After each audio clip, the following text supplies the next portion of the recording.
I would imagine it has to do with their background, maybe coming from an abusive environment growing up. Somebody experiencing abuse as a child or experiencing that kind of relationship and not knowing another kind of relationship necessarily. If a child or a lady or a man was in an abusive childhood growing up, then they're going to be attracted to an abusive relationship. There's a point at which some people are either strong enough to stop that pattern and other people are not. It's a repeat situation of where what you grew up to accept, and then it's replayed when you get married. So abusive situations in the home must have a pretty profound impact on the children that witness the abuse. What are some common things that you see that children have witnessed abuse kind of go through? Well, there are a lot of effects. Frequently, they're the bullies on the playground. They have problems making friends. They have low self-esteem. They blame themselves incredibly for the domestic violence that's gone on and think that maybe if they could have done something different, it wouldn't have happened. It's a challenge for them. My son started exhibiting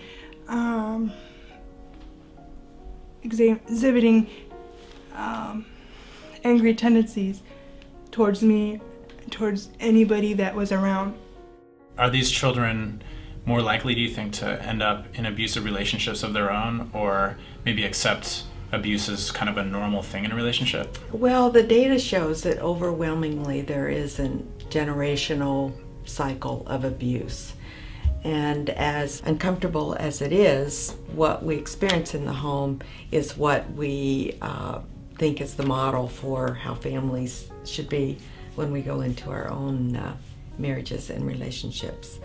So, but there are children that don't repeat these patterns, but frequently the children who are raised in violent homes have dysfunctional relationships throughout the rest of their life. She can't live like this. She has to have a different example. This is not an example of a healthy marriage, a healthy father, a healthy relationship. What are some ways that this generational cycle can be broken? Well, a huge one would be to stop abuse in a generation so it would not continue.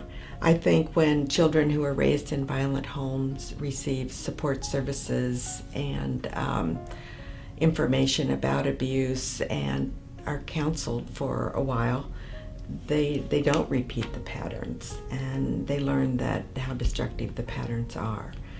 So intervening with the kids is a really wonderful way to break the cycle. I know that he grew up in a very violent home.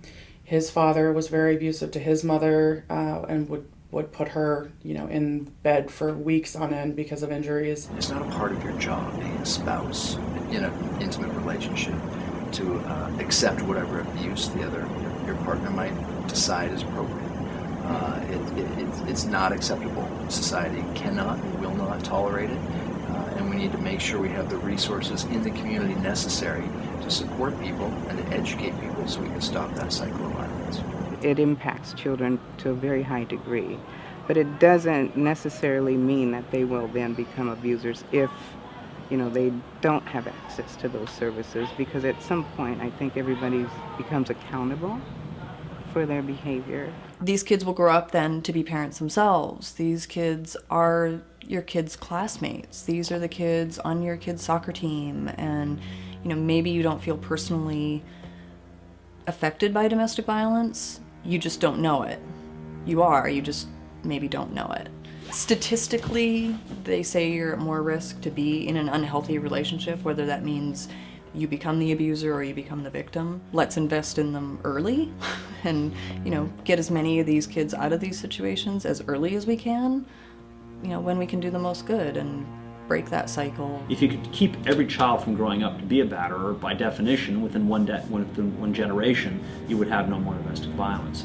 And so reaching the kids is absolutely key. The impact of an abusive moment is greater on the child that witnesses the abuse than it is on the adult victim of the abuse. I can look at my children and I protected them a lot, but they were impacted.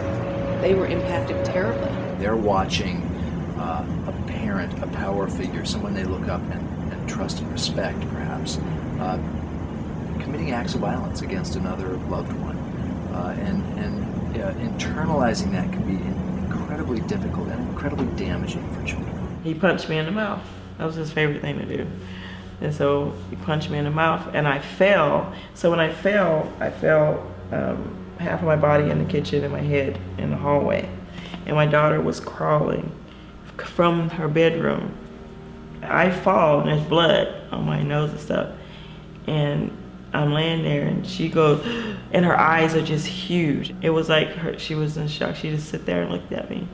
And I felt so humiliated at that time because he was doing it in front of her. The way she dealt with it is when the fights were happening, she would lay down and go to sleep. There could be just a brawl, hitting, throwing against the wall. She would lay down in the middle of the process and go to sleep. And that made me feel so guilty. I just taught her about domestic violence. I taught her about what it looked like and what a healthy relationship, and that this was not a healthy relationship. This is a men's issue, not a women's issue. That's men who cause 95 to 99% of the domestic violence, and they need to take ownership of it as men, dealing with other men as well as with the women in their lives. So, yes, it's important for my daughters, but it may be even more important for me to be involved in this issue because I have two boys. So in my sister's situation, my sister's daughter witnessed her own mother being shot and killed, and then saw her father kill himself. How do you think that's going to affect her as she gets older and starts to form her own personal relationships? Well, that's a really difficult question, and unfortunately there's not a straightforward answer. I'm remembering that your mother and your stepfather have custody of your niece, is that correct? They actually adopted her, so they're her adopted parents. They're her adopted parents. Yeah. Since they have had contact with your niece's counselors and have been aware of the counseling that she's received, maybe you could go talk with them about what they think the effect has been. Lee was right. I needed to talk to my parents about this one. There was, in fact, a lot of things I needed to talk to them about regarding my sister's death. It happened almost 7 years ago, and we have never talked about it in detail. It was time for this to change. So I packed up my car and began the long drive from Seattle to Southern California. So here I am in Oregon. About 5 in the morning. I'm in Utah. I'm in Salt Lake City, Utah. I'm in Fillmore, Utah. So here I am in Zion National Park. Flying would have been a lot easier, but there's something about a road trip that always helps me clear my head and think. I knew it would be difficult to talk to my parents about my sister's death, so having time to think was a very good thing.